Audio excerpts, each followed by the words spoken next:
Welcome classic rock fans to a new series of videos called 10 Albums You Must Hear. These are albums that I cherry pick from my own collection, then ask you, how essential do you think they are?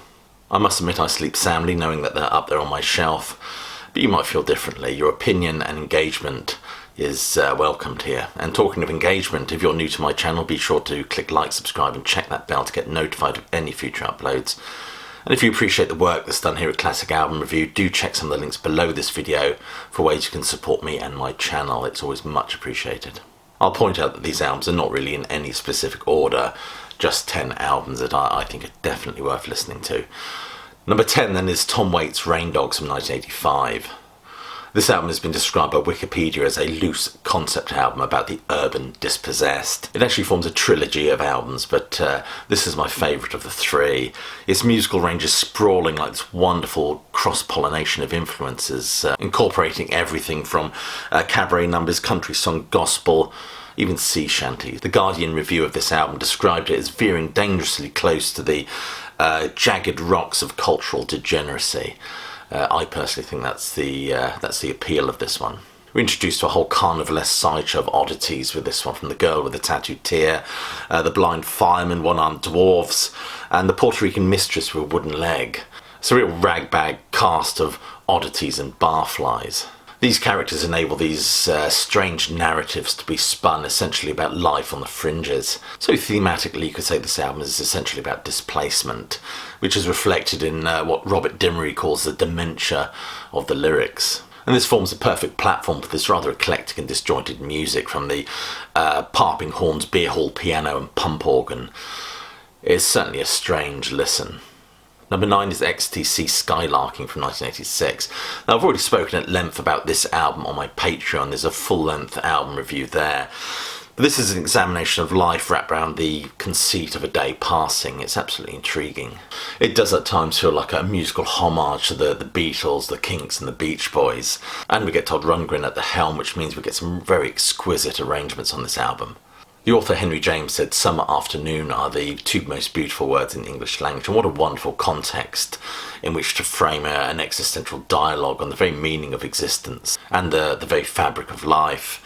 This gorgeous pastoral epiphany is a work of profound beauty and depth. From the chirping crickets at the very beginning of Summer's Cauldron to the letter to God that ends the whole thing. A truly great album which is definitely worth hearing. Number 8 is Nick Cave and the Bad Seeds, The Boatman's Call from 1997. Nick Cave is an artist that's been described by Rolling Stone magazine as the goth Sinatra, and when you see him live he kind of glowers at you as if he's about to devour your children. This is a very raw and confessional album about one's relationship with the world. People they ain't no good, he opines at one point, exploring the nature of faith, or the lack of, as well as fractured relationships. This album follows the gloriously deranged murder ballads with Stagger Lee and that Kylie duo, of course. This album lacks the visceral splatter, the claret of that one, but nevertheless, emotionally, it's quite a fraught album. Springsteen often talks about the human condition wrapped up in the extended metaphor of cars, the journey and the blue-collar experience. Nick Cave seems to suggest here that suffering is much more spiritual in nature.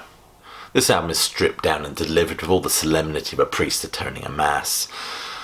Now, Nick Cave is this post-punk baritone cross between Jim Morrison and Johnny Cash, and on this one we're presented these very minimalistic meditations on life. I have to say that Lime Tree Arbor is my favourite song on this album, and also the very soulful Into My Arms.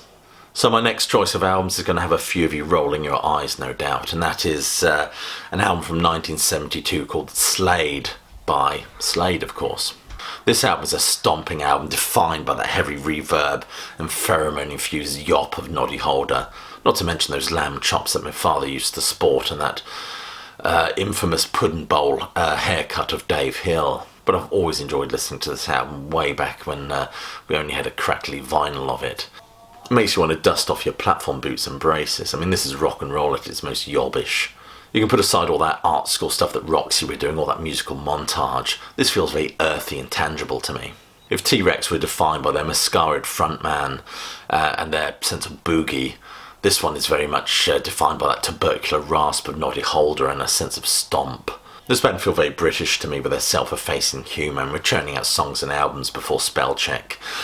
I see them forming the very fabric of popular culture in the early 70s. with those strong anthemic numbers like Mama We're All Crazy Now, that just happened to influence a very new band in New York at the time called Kiss to write Rock and Roll All Night. This band weren't concerned with notions of coolness just as well, I hear you say, but the product they had produced was feral and unpretentious.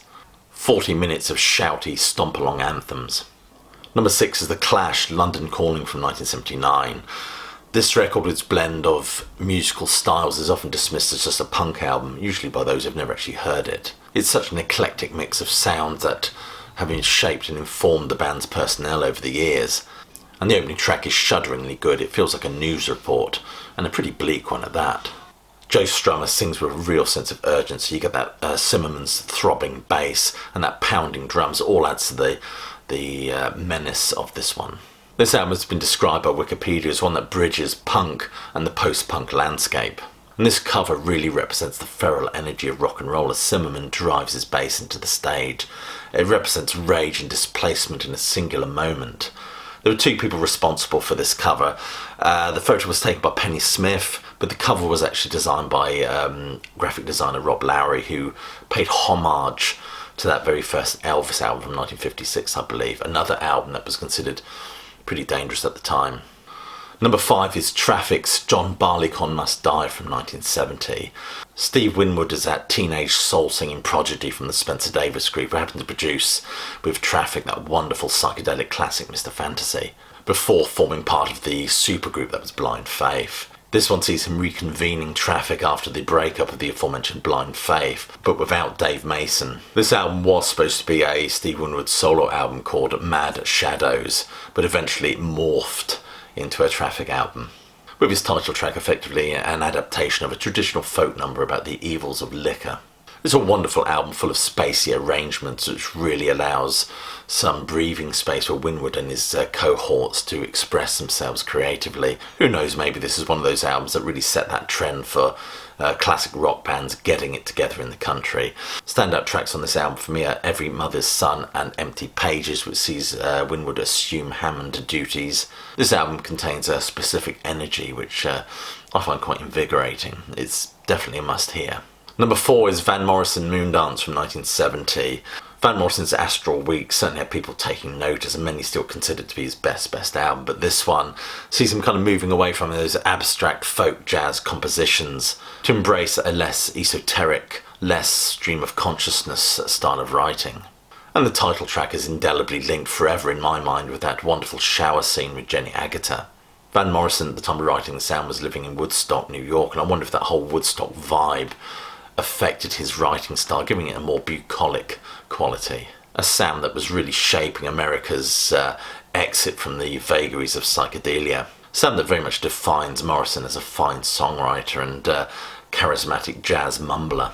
We get songs like the insanely beautiful and ethereal Into the Mystic, a meditation on the transformative quality of love, and It Stoned Me, a wonderful snapshot of untroubled adolescence. It's a moment of stillness in a biography, and we can't help but marvel at the beauty of the scene that he depicts. It has a more eclectic sound than Astral Weeks, the inclusion of the horns, as I said, gives it a very jazzy feel. And there's a real sense of spiritual joy and a celebration of the soul, which is apparent on this one. Number 3 is a pretty obvious one that you all know, and that is The Band, music from the Big Pink from 1968. This album has been lauded by the likes of George Harrison and Eric Clapton. It's a fusion of country, rock, folk, R&B, blues and soul. And of course the Big Pink in question is the house that the band actually occupied at the time, or at least some of them. This sees them stepping out from the shadow of Bob Dylan to produce a very, very fine solo work. And it sounds invigorated and bracingly fresh even to this day. The music from this album is an enduring piece of Americana. When the US was beginning, as I said, to turn its back on the swirling vagaries of the counterculture to embrace a more rootsy expression of music. This was, of course, when the summer of love was beginning to meld horribly into the autumn of Altamont and the Manson murders. Robert Dimery, in his book, described this album as an epoch-marking event that seemed to synthesize a century of American culture. On this album we get a series of finely etched vignettes of American history and culture, with its organ sound, the use of mandolins, fiddles and the intriguing vocal timbre in the delivery. It's a real contrast, as I've said, to the swirling formlessness of that was presented by the counterculture at the time. It was now rooted deep in American soil rather than looking up at marmalade skies. Number 2 is Bert Jansch from 1965. This eponymous debut album is one that really establishes one of those distinctive voices in music, a voice that was very influential, by the way, in the same way I think Roy Harper was at the same time. And his stuff is such a rich hybrid of folk, jazz, blues. It's a real soup and a delight to listen to. This album contains the song Needle of Death, of course, a very sad song about the passing of folk singer Buck Polly. But all the ingredients are very much in place here. We get this very Scottish drawl and whiskey-infused intonation, as well as very intriguing guitar stylings that would form the very identity of Bert Jansch's music. It's a real album of contrast, from the very breezy opener, strolling down the highway, the aforementioned Needle of Death, of course, and the poignant and beautiful Running from Home. His numbers were reinterpreted by a plethora of artists, everyone from Julie Felix to Donovan, and even artists like Neil Young, Jimmy Page and Johnny Marr have acknowledged this album as a distinctive influence upon them. Number 1 on my list is Booker T and the MGs from 1962. Rock instrumentals are one thing, but great rock instrumentals are something completely different. And I must admit, as a child, the Shadows were constantly played in my house. But unlike the Shadows, there's a real sense of menace to the music on this album, especially this title track with its dark, insinuating throb of organ. It's a wonderful mix of organ, guitar, blues, soul, fusion. It's an absolute delight to listen to. That, in the words of Robert Dimery, it rejuvenated Jimmy Smith's organ jazz for the pop market. And this album sees the MGs stepping out from merely being the Stax house band, backing artists like Otis Redding and Carla Thompson, for example. And they really claim some spotlight for themselves with their very melodic and soulful hooks. Booker T and the MGs, the band, if you don't know, consisted of organist Booker T. Jones, guitarist Steve Cropper, bassist Duck Dunn and drummer Al Jackson. And they performed this very distinctive music, defined by this percolating Hammond and guitar stabs. Listening to this album and yesterday, I must say the tracks I really enjoy on this are Behave Yourself, has a very Morse code feel to it at the start, and the wonderful cover of Ray Charles's I Got a Woman. It has a real energy and vitality. Other tracks, of course, cover of Smokey Robinson's One Who Really Loves You, as well as reworkings of Acapulco's Stranger on the Shore, and the very jazzy Coming Home Baby, and it's all wrapped up in that trademark blurred organ. This rock soul fusion has been cited by a few people as being a huge influence, namely the Allman Brothers and even Lynyrd Skynyrd, I believe. Anyway, for what it's worth, you've been watching the very first edition of 10 Albums You Must Hear. I hope you enjoyed this little foray. Just leaves me to say thank you so much for watching. Do click like, subscribe and share this video, share the love. Other than that, please make sure that you're staying safe, staying warm, and that you do keep listening.